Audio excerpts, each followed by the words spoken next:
Not that I know of. Like I said, he's already done, but he is not. Good morning, good morning. If I can ask everyone to please put their computers on mute, we're getting a little.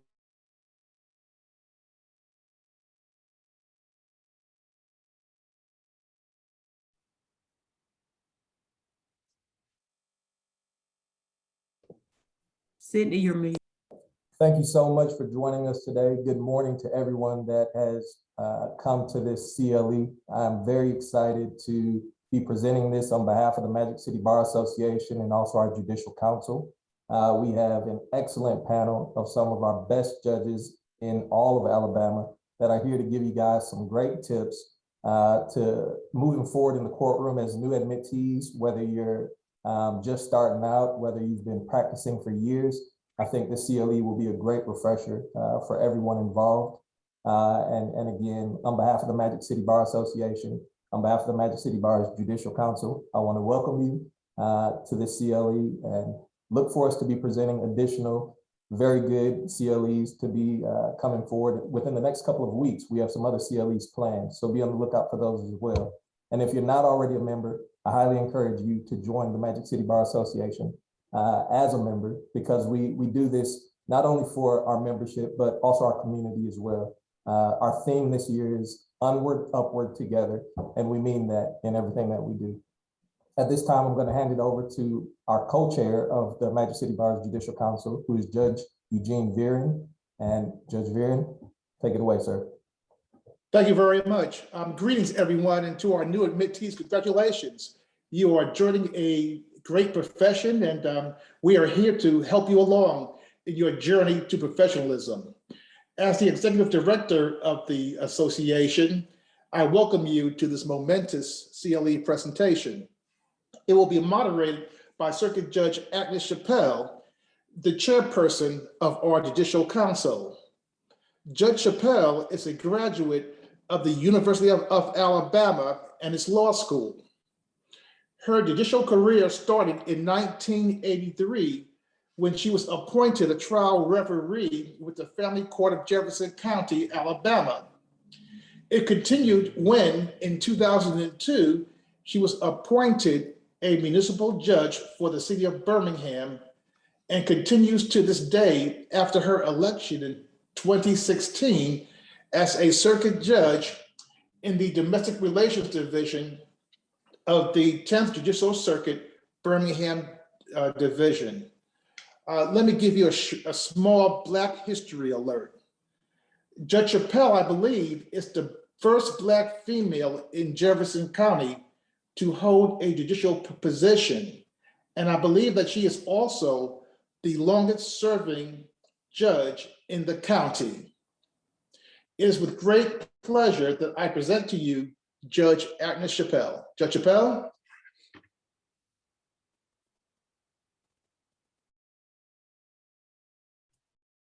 Thank you for that introduction and even for that history lesson. I'm not too sure I realized the history. But good afternoon to each of you, and congratulations to all of the new admittees, and welcome to the legal profession.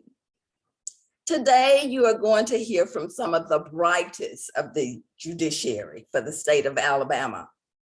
Our distinguished panelists are the Honorable Elizabeth French, our presiding judge of our circuit, the first female presiding judge, might I add, who is a graduate of Montevallo University and Cumberland School of Law.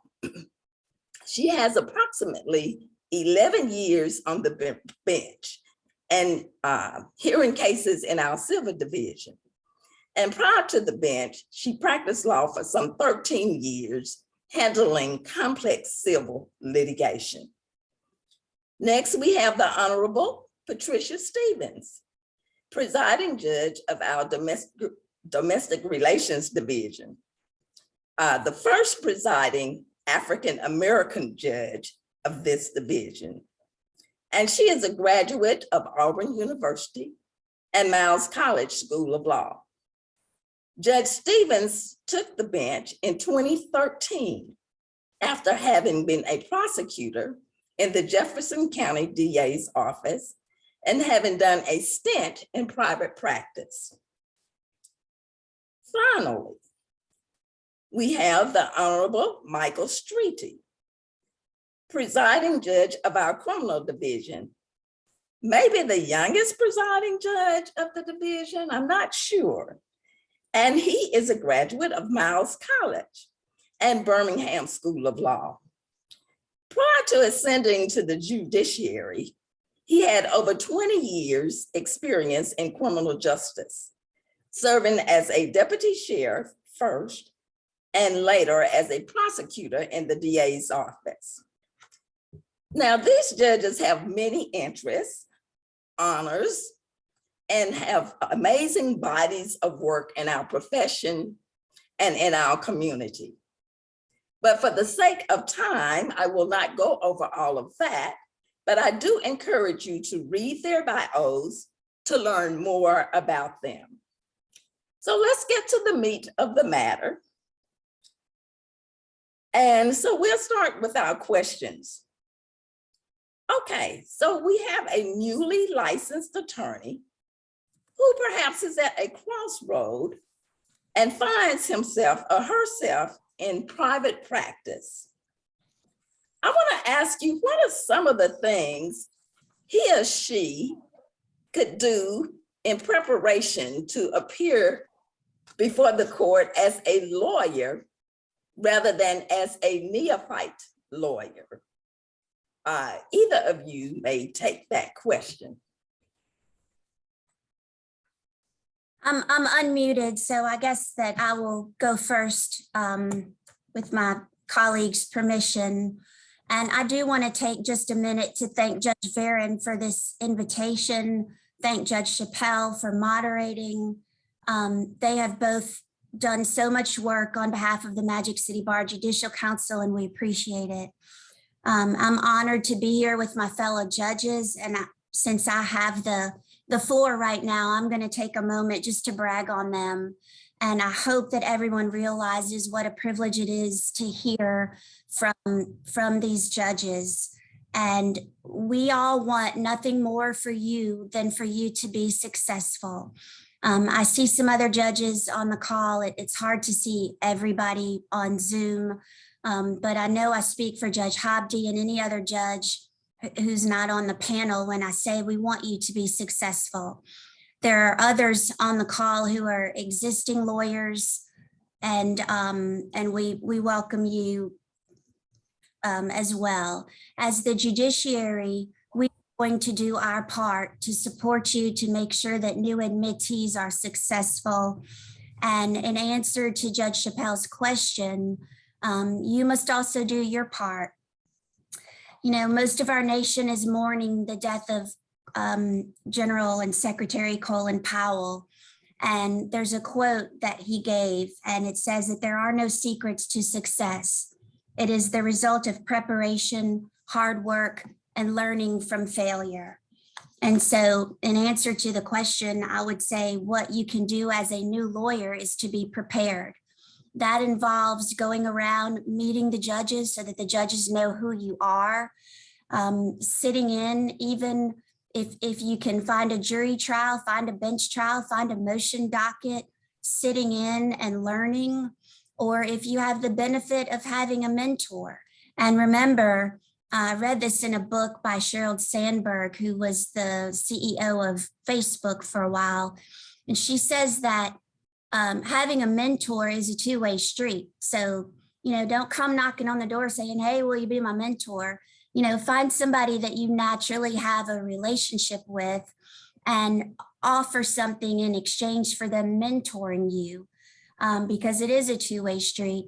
But a mentor and being well prepared, meeting the judges, asking the judges what they expect ahead of time, like you're here learning about today. Those are all things that new lawyers can do in order to be prepared. Thank you, Judge French. Well, that was some good information. I wish I had gotten that information when I first started practicing law. I didn't know the way to the courthouse, mind you. But are there any of the judges on here who want to add to what she said? The only thing I'll add, because Judge French laid everything out for new admittees and lawyers just coming into private practice, the more you're in a courtroom, the more comfortable you'll be. So make sure that you take advantage of any opportunity to observe or tag along with a more experienced attorney. I think it's real important that you have that level of being comfortable when you're in the courtroom. So you can do that by tagging along as much as possible, like Judge French said, observing jury trials. And I've had some new attorneys to tell me that it has really helped them in hearing arguments on motions also.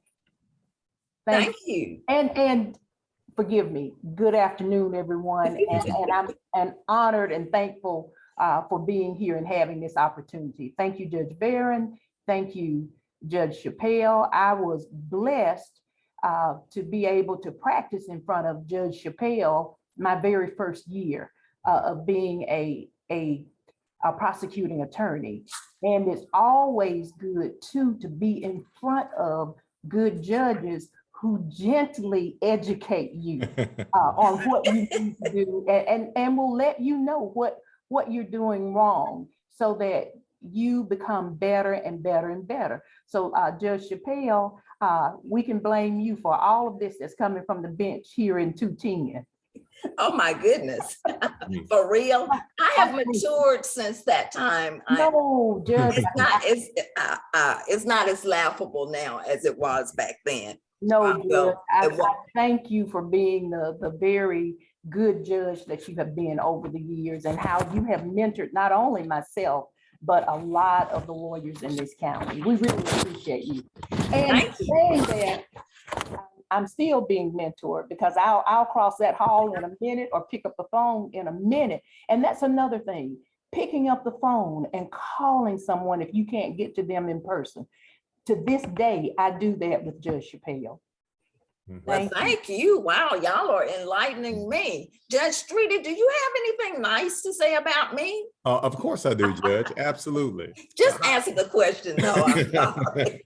I simply do want to acknowledge the trailblazers that I'm so privileged to be accompanied with. Judge Chappelle, Judge Barron, Judge Stevens, and of course, Judge French, our presiding judge, who has done an excellent job, by the way.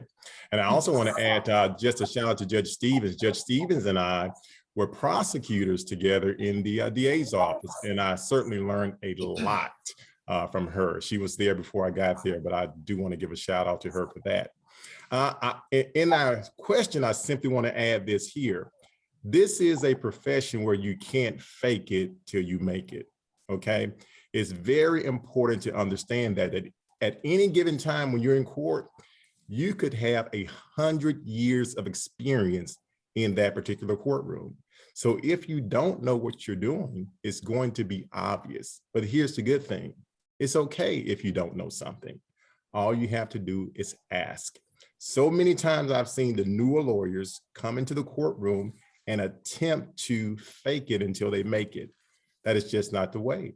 If you do not know something, simply ask. That's all you have to do. And Judge French mentioned being prepared.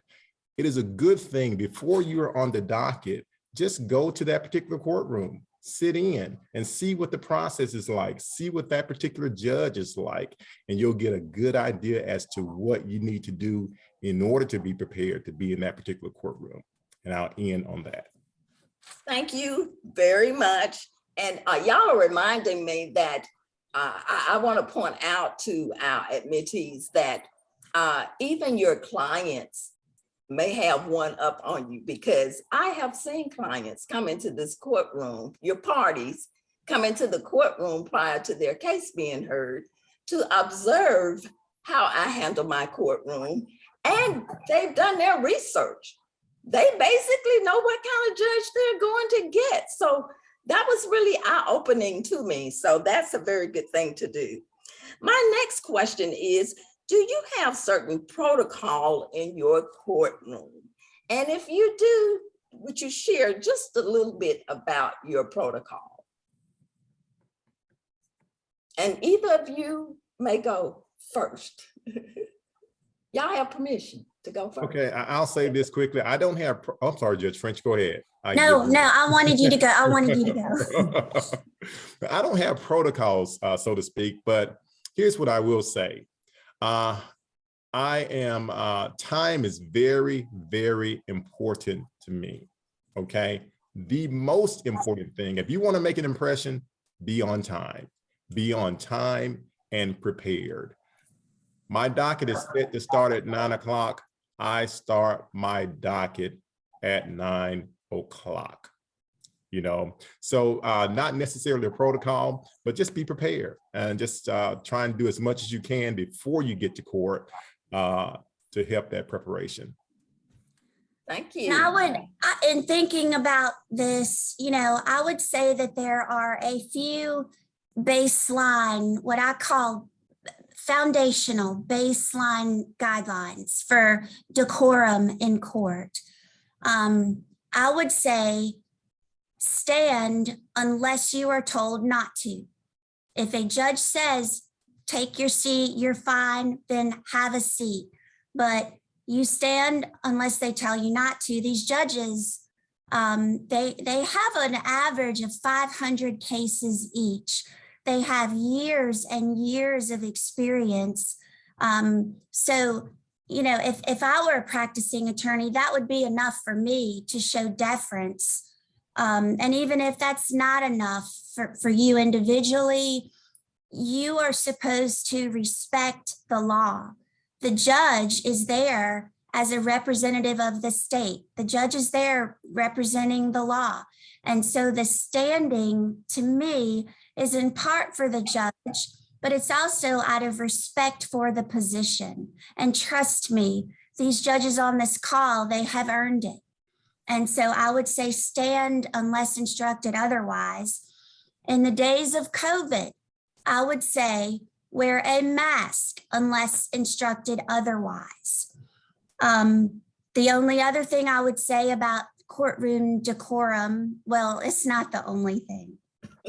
It's part of the baselines would be, if you see a judge outside of the courtroom, you call them judge unless instructed otherwise. Again, in my opinion, these judges have earned it.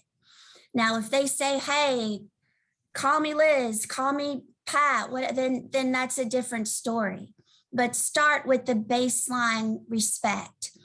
And in terms of respect in the courtroom of your fellow attorneys, I would say that respect it's not something that the opposing counsel earns, okay? Sometimes it is. In the beginning, it isn't. But respect is more of a reflection of your character, okay? So even if somebody doesn't deserve it, it is your character that shows them respect. And so I'll let Judge Stevens jump in. Thank you, Judge French. And like Judge French said, stand. To me, that sets the tone of the courtroom.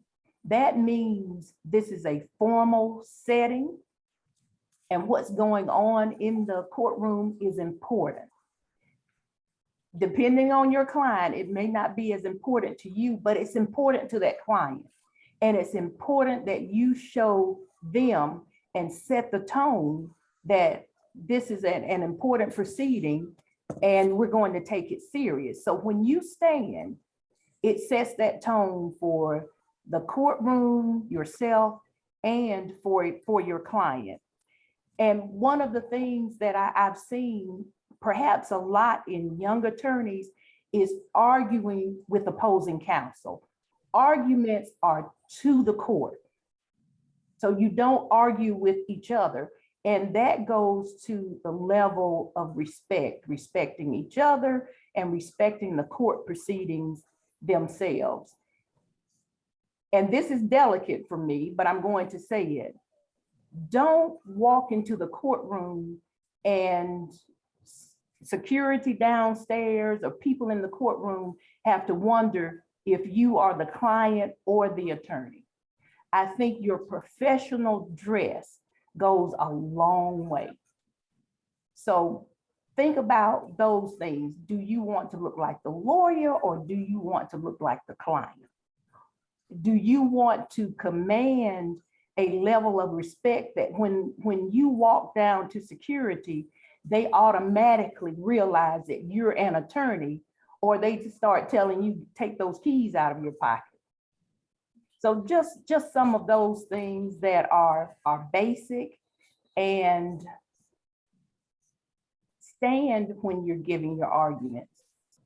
Let your clients know how important what you are saying is for their case, that you stand, you address the court, and let them know this is a very important proceeding and it's formal. I may be a little bit too formal in my courtroom sometimes, but I think it's so very important to set that tone. Thank you, Judge. And I would just like to add, Judge Chappelle, if I may, I feel a sense of obligation to discuss this. And I'm glad Judge Stevens brought it up, but I finished law school in 1997. I started in 94. And those were the days when federal judges came to Cumberland and said, don't wear pantyhose to court. Don't wear open-toed shoes to court. And thankfully, we have evolved from those times.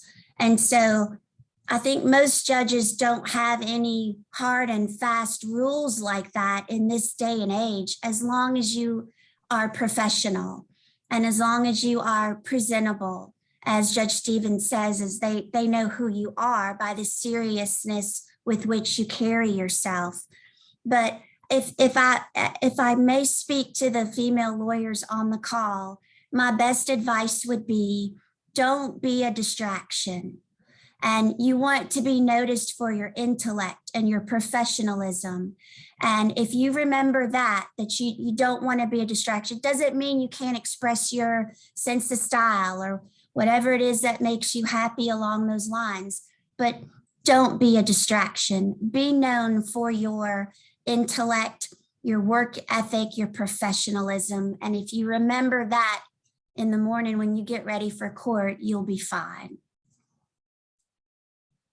Well, needless to say, the advice that has been given so far, these nuggets or jewels, like I said, if I could have just listened to you guys when I first began to practice law, it may not have taken me so long to evolve into a respectable lawyer, who knows? But another thing I want to talk about, answer this, is every judge in every courtroom, does every judge in every courtroom operate the same? Do you mind if I start with this? Yes. This is my— No, I don't mind. This is my philosophy when it comes to courtrooms. The courtroom will take on the personality of the judge, of the person in charge. And that's why it's so important to know the judge that you're going before. And Judge French already gave this advice about visiting the courtroom prior to your case, being on the docket, being prepared. But every single courtroom that I've ever been in has taken on the personality of the judge in charge. And it's important to know that, because some judges handle their docket and they're lighthearted about, they're serious, don't get me wrong, but they're lighthearted, and others are very serious and matter of fact and to the point, okay? So it's good to understand that, and to understand that the courtroom will take on the personality of the judge. And then you, being the practitioner, you have to adjust accordingly, I think. And I think that's pretty sound advice. Either of you want to respond to that question? I agree with Judge Streaty. I don't really have anything to add. Okay, thank you. Thank you, Judge Streaty. Very well said. And I want to get to, I'm going to skip about on my questions. Credibility. for a lawyer. Can y'all just expound on how important that is and just give your take on credibility? Well, unfortunately, once that credibility is destroyed, it's very hard to get it back. And if you ever lie to the court and that becomes a practice and pattern, it follows you. It follows you in the motions that you file, in the arguments that you make. And when I say about credibility, saying to the court things that you know that are untrue. And always there are attorneys that we will set a case and we know they're going to be sick, they're going to be in another county, their car broke down. Don't be one of those attorneys. Hold to your word. Make sure that you have a system in place that allows you to know when you're supposed to be in court. And things do happen, and sometimes something will fall through the cracks. But if you ever lose credibility with the court, it's hard to gain it back, because the judge will always remember that you actually lied or said something that was untrue or embellished with an argument. Those things follow you. So be very careful in making sure that you maintain your reputation. Once you have that reputation, it's hard to overcome. So watch yourself in those areas and make sure that with preparation, you don't have to embellish or do it on purpose. Doing it on purpose is one of those things that will get you in trouble with a lot of judges, because remember, judges talk to each other. So you don't want that reputation at all. So be very careful with that. And for credibility, I think that's a great question, Judge Chappelle. And I'm going to refer to, while we're here with lawyers, that Alabama pattern jury charges, okay? Credibility, and the definition is that quality that makes your testimony or what you say worthy of belief. And there's actually a jury charge, the Alabama pattern jury instructions, APJI. It says, if you find that any witness has willfully sworn falsely to any material fact, then you may disregard that testimony in its entirety. And I say that charge, I quote that charge because I give it, 20 times a year, but also because it's human nature. If you lie about something, if you say something intentionally mislead opposing counsel or the court, human nature is for that person, once they discover it, to disregard what you say in its entirety. That is a powerful charge for any juror that is paying attention, because if you make one misstatement of fact, it can damage your credibility, your reputation for telling the truth. Now, I will add to that failure is a part of life. Mistakes happen. It's a part of practice in law. We're not talking about mistakes here. We're talking about willfully saying or making a false statement, and those are two different things.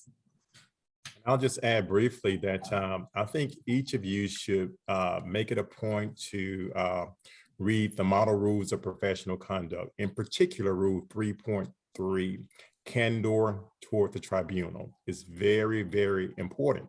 And Judge French talked about, Judge Stevens as well talked about not being truthful, but you can also lie by omission.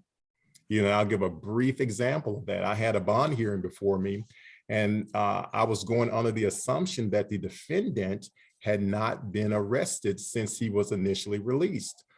He was reincarcerated for some other reason. So I stated that in open court, the attorney knew of an additional arrest and did not inform me of that. Now, the only reason he would have to inform me of that if I was using the fact that he had not been arrested to grant a bond, and the attorney knew that, and he let me go under that false assumption. 3.3 kicks in at that point. Candor to the court when it involves me making a decision based on something that I perceived that was incorrect. So I do want to point out that you can sacrifice your credibility and integrity by omission as well. So be careful of that. Mm-hmm. Okay, Judge Stevens, do you have something to add? No, but I thought that is such a very, very, very good point. And thank you, Judge Streaty. Okay. Like I say, y'all are very fortunate today as our audience. You will be light years ahead of where I was when I first started practicing law. My next question, this I think is a good question, because I do think that a lot of times when you knew, you are less likely to do this one thing. How do you feel about settling cases? Having the attorneys to settle cases? Ava, Go on, Judge Stevens. I think it's very important that the attorneys meet, mediate, settle issues before it's before the court. We don't want to waste court resources, time. We don't want litigants paying additional attorney fees because the attorneys have not met and talked about the issues and settled issues.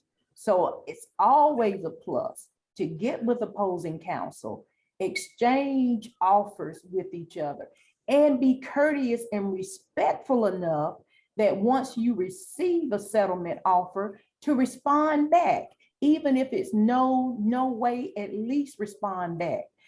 Attorneys come into court all the time and say, Judge, I sent an offer a month ago, I never got a response. There's no excuse for that because you have clients that are depending on you.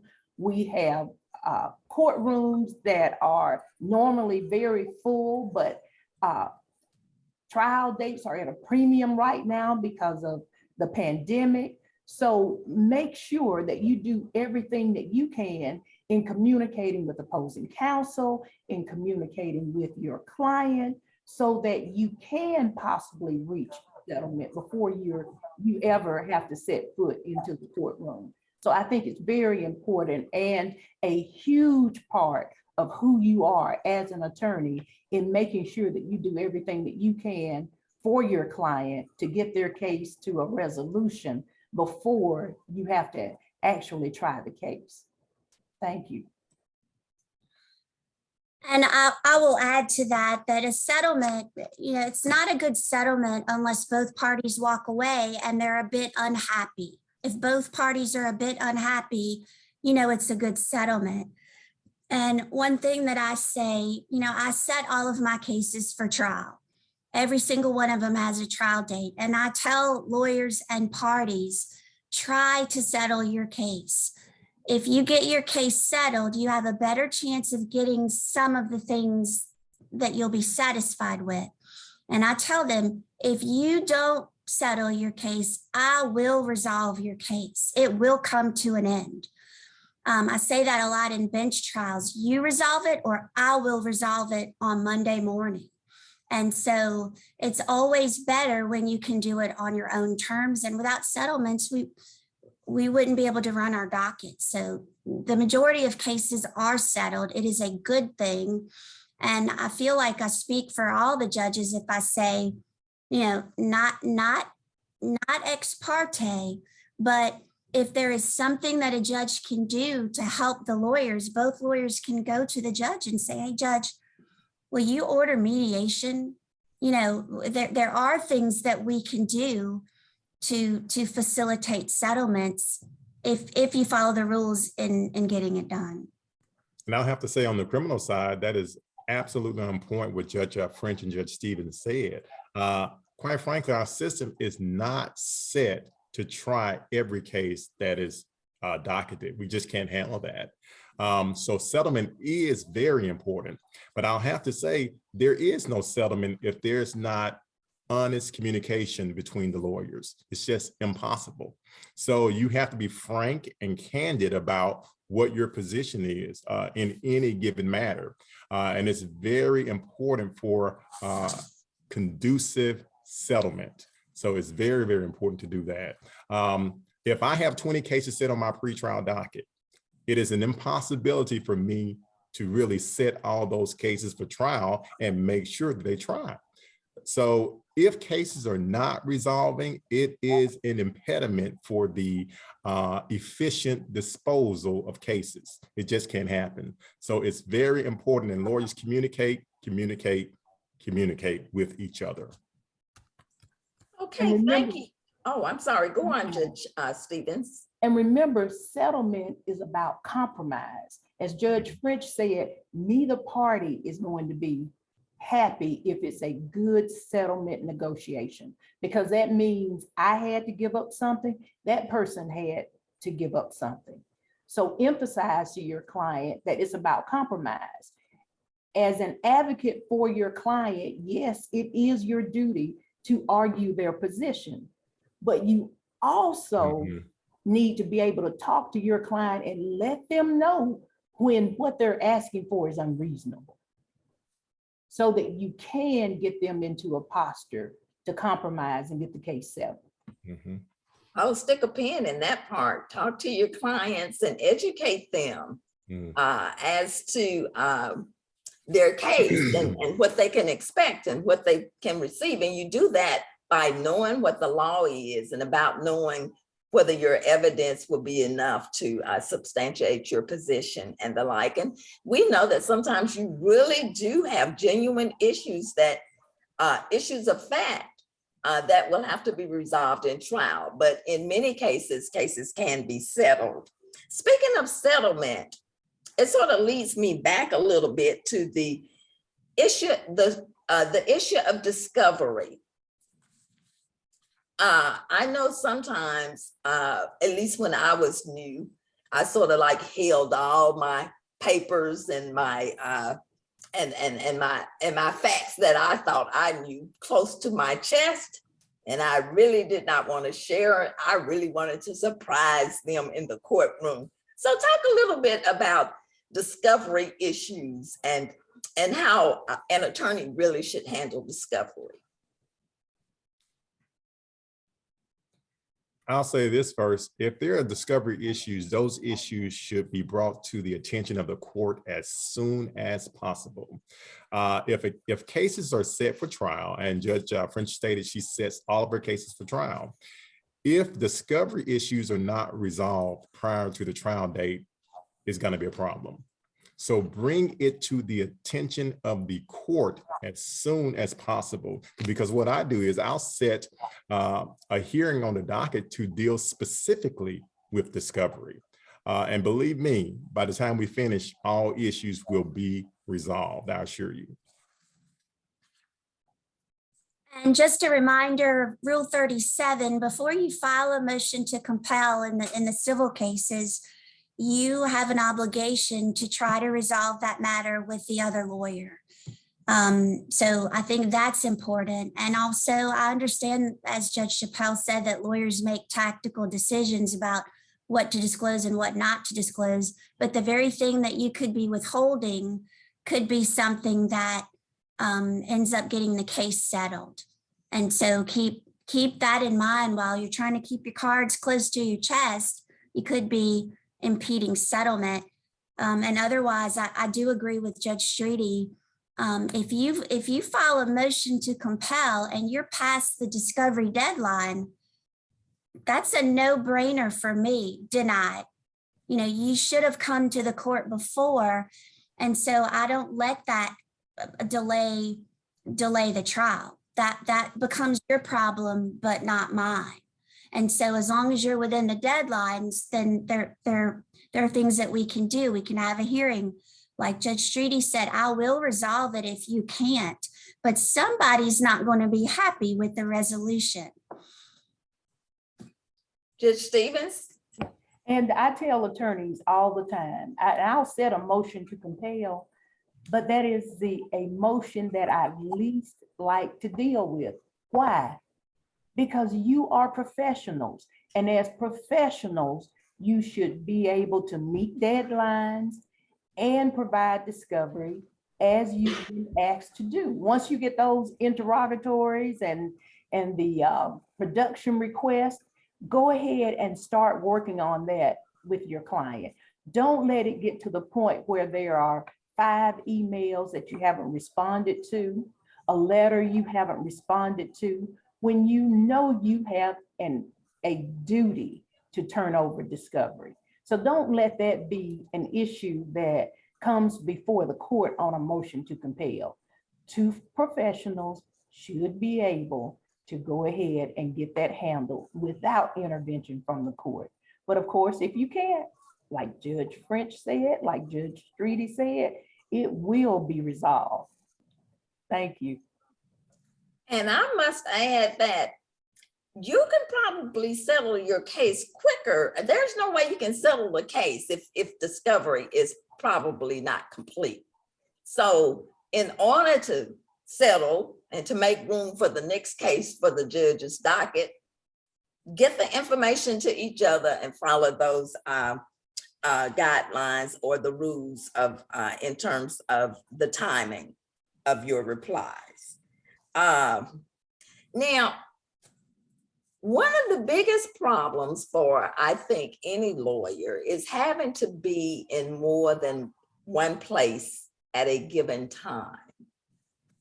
And so you're usually going to have a lot of scheduling conflicts. So would either of you, Judge, or all of you talk about what it takes to resolve your scheduling conflicts with the court? And I actually just went to try to share my screen, and I could do it, but it may take me a little while. And so Ms. Miles, could you pull up the rule that I sent to you a little bit earlier? It's a rule on attorney conflict resolution. And is that in the works? Okay. If not, I'll say my part, and then while the other judges comment, if you don't mind, I'm going to try to share my screen and show you the rule. But if you Google Alabama Attorney Conflict Resolution, it will pull up to the one of the state court websites, and the rule is right there. And I just want to call it to the attention of the new admittees. So if you have a conflict, for instance, you have 2 cases set for trial or 2 hearings at the same time, you don't just pick one and file a motion. The rule sets out what you are supposed to do and the steps that you are supposed to take. And so I just want to call that to the attention of some of the new lawyers who may not realize that rule is out there. And with that, I'm going to mute myself and try to find the rule and share my screen. Okay. And I'll say this, when you have a conflict and you have filed that letter of conflict, check with your judge and make sure it's okay with that particular judge. But for me, in knowing that I'm going to be here, I ask that you get with opposing counsel, and you and the opposing counsel discuss the fact that I can't get to Judge Stevens' court until 11 o'clock. Once you have discussed that and the opposing counsel is okay with it, then call my office, my staff, and let them know I filed this motion of conflict and I can't get to your court until 11 o'clock. It's about respect also. Why should you have an attorney arrive here at my courtroom with their client at 9 o'clock, knowing you won't be here until 11 o'clock? I think it's disrespectful of that attorney's time. Let that attorney know what's going on. The 2 of you work through it, and then you can call my office and say, please let judge know because of the conflict, I'll be there about 11. Okay, thank you. I have one last question to our panelists, and then we will open it up for questions from our audience. Is there any advice that you can share with these admittees about any subject matter that we have not discussed that you think would be important in terms of their success on the bench? Can you remember anything that anybody may have shared with you when you first started that made a big difference in your practicing law? I'll just give this basic advice about fear. I'm sure many of the new lawyers, they have anxieties about practicing in any given courtroom. And the good thing is that is okay, okay? It is okay to have some anxieties about what you're doing. This is very important. And what you're gonna be doing in court is very important. The issue is that you have to be able to overcome those anxieties and perform in spite of, okay? So in the very basic sense, it's okay to be fearful. That's fine, okay? But if you prepare and prepare adequately and be ready to be in court, it's going to ease those anxieties. And you can still represent your clients or your interests the way you should. Okay, so that's just basic advice. It's okay if you have any anxieties. It shows that you care about your profession, and just be prepared. That's all you have to do. And I will add, I once had a case with about 14 different parties. And there was a lawyer there we were going through, and I'll usually say with a case that big, what's your name? Who do you represent? And we got around to about lawyer number 10, and the lawyer said, Judge, I'm not sure who my client is, but my secretary told me I had to be here at a certain time.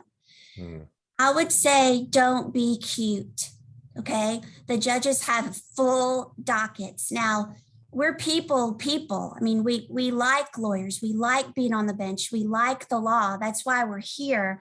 But we don't have time for foolishness, and we don't have time for cuteness. And so that was not funny to me. You got to know who your client is. You need to know your position. If you have case law that supports your position, bring it. Bring copies, hand it to the judge, be prepared. And one thing that I always, sometimes even as presiding judge, issues come up. And I even as a judge, I have to remember that the law provides a remedy. There is a remedy. There are hundreds of years of law built into our system. When I finished law school, somebody gave me a Black's Law Dictionary, and I still have it. And I'm going to butcher this because it's Latin, but the person says, congratulations and best wishes. Remember, lex, L-E-X, semper, S-E-M-P-E-R, dabit, D-A-B-I-T, remedium. The law always provides a remedy. And so you may be confused about what to do. Get on Westlaw, research it, know what your elements are. Know what you have to prove, bring your case law, and the law provides a remedy. Know your case. And Judge Streaty said earlier, I'll say it in another way, don't shoot from the hip. Know your case. And don't let the judge ask you a question about your case and you don't have the answer when it's basic to what you're asking of the court. So that goes to preparation. I think what you have heard throughout this presentation is preparation. Westlaw, case law, be ready for your case, and sit down, talk with your client and find out what is going on in their case so that when you come to court, you're fully prepared with the law and with the facts of the case. Okay, well, thank you to each one of the panelists And, I can say so much about what y'all just said, but we're gonna leave it at that because I'm sure that there are questions from the bench, and I cannot see all of the participants on one screen. So you may put your questions in the chat, or you may raise your hand. Some of you I can see. So just either way you want to do it. I know they were good, but I don't know if they were that good that you won't have any questions. Any questions? Judge, there's one from Lena Bell. She has her hand raised. Okay, Ms. Bell. Yes, Judge French was going to talk about the conflict. When you do talk about that, Judge French, could you also incorporate how do we handle conflicts with virtual? Some courts are virtual, some courts are in person. And so where you would be able to resolve a conflict possibly easily in the past, because of the pandemic, we're having virtual hearings in some courts and in person on some. I'm finding it difficult to resolve those conflicts and get people to cover and those type of things. So if you could maybe hit on that, that would be great. Thank you. Sure. Thank you to all the judges here. Sure. Well, were y'all able to see my screen when I shared it? Yes, and I was gonna comment that you did a great job. Usually on Zoom, it's the lawyers who are sharing their screen. So I usually don't get a lot of practice, but I'm glad I was able to pull it up. And I'm going to let y'all look at that rule and follow through step by step of that rule. But I will say in response to the question that I would treat a Zoom hearing just like an in-person hearing, because you can't be on Zoom and be in a courtroom in another court at the same time, or you can't be on two Zooms at the same time. So pull up that rule, follow it step by step. It kind of goes through, you do this. If that doesn't work, you do this. If that doesn't work, you do this. And so I'm just going to let y'all read that rule.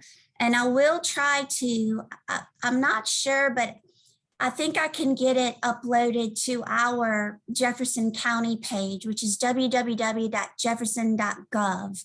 No, jefferson.alacourt.gov. But I found the rule this morning on Google. And so it's really easy to find. And it really gives you a step-by-step. But I will also add this because I know we're running out of time, and I know y'all want to hear from the other judges on some of these questions, but our doors are open.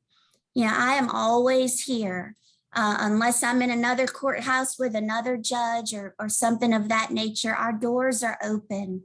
We want you to come by. We want you to be successful. And if you have a question, don't come if it's in our court, unless you come with the other lawyer. But just so you know, the Jefferson County judges are here and we're here to help. Okay, and then there is a very important question, and they relate to each other. One seems to be a little more specific than the other. It's about ex parte communication with the court. And so I'm going to read this second question from Ms. Hughes. It says, related to Attorney Jackson's question, what is the line when it comes to reaching out to your judicial assistants, office staff regarding motions and scheduling matters? And when would that cross into an inappropriate ex parte communication? It's inappropriate when you call the staff and start talking about, I filed a motion because this is going on, and try to give the staff specifics on why you filed a motion. It's okay to call and say, has judge had a chance to look at my motion? Is it going to be set anytime soon? Can you give me an approximate time? Then that's okay. But to call the staff and start telling them how horrible the defendant is crossing the line. And I'll just simply add to that, if you are discussing substantive matters, facts of your case, it's an ex parte communication and it should not happen, period. If it's simply just a scheduling or an administrative matter or some emergency that has come up, that's fine. But the marker is no substantive discussions relative to facts of your case, period.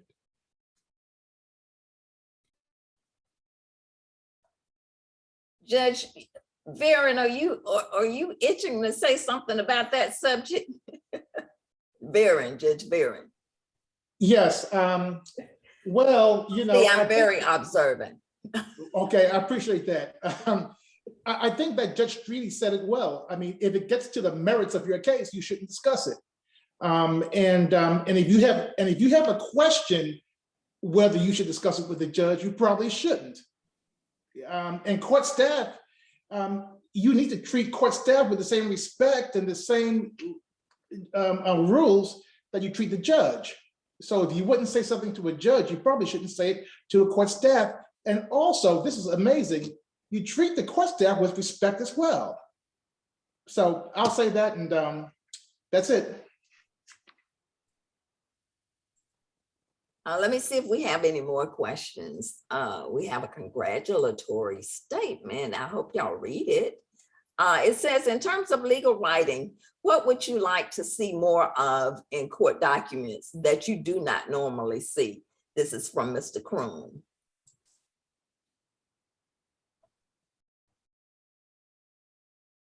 Come on, panelists, talk to it. Talk to them. I'll have to let the civil side answer that question, because most of the things that are filed in criminal courts as it relates to cases, it's really case law, and very few cases are actually briefed at this level. So I'll let the civil side deal with that. And I'll say this just quickly, because I think Judge French can probably add a whole lot more to that. Make sure that the case that you're quoting actually says what the case actually says. And don't take a shortcut or twist some words in that case to say what you want it to say. Make sure of that, because it won't endear you to the heart of the judge if I've read 15 pages and then pull the case law and that's not what the case law says. Very good point. And Gives you credibility as well. We will read the case law that you quote. And I don't have a whole lot to add. I would just say that I've seen some really great writing and I've seen some really, really bad writing. Make sure that you proofread, make sure that your nouns and your verbs agree. For me, it's a distraction. If I see where there's bad grammar, I stop reading it and I have to write on there to fix it so that I don't get aggravated when I go back to read it again.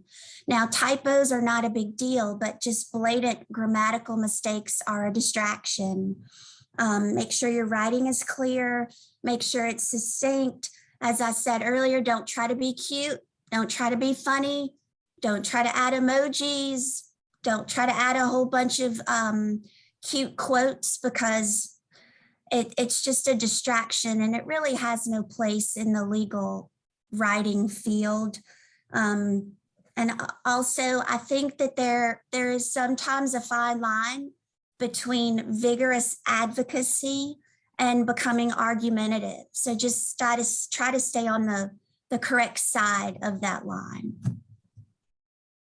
Okay, we'll now turn everything back over to, I guess, Mr. Jackson. And thank you so much for participating. And I know they are going to say all of that, but you judges were really on point today. And I think that a lot of good information was given to our new admittees. I agree, Judge Chappelle. This has been an excellent panel. We thank each and every one of our judges that have joined us so much for the advice that they gave. It is absolutely critical and important to know your judges, to be prepared, and to represent your client to the best of your ability. So again, thank you so much to our panel. Thank you everyone for joining.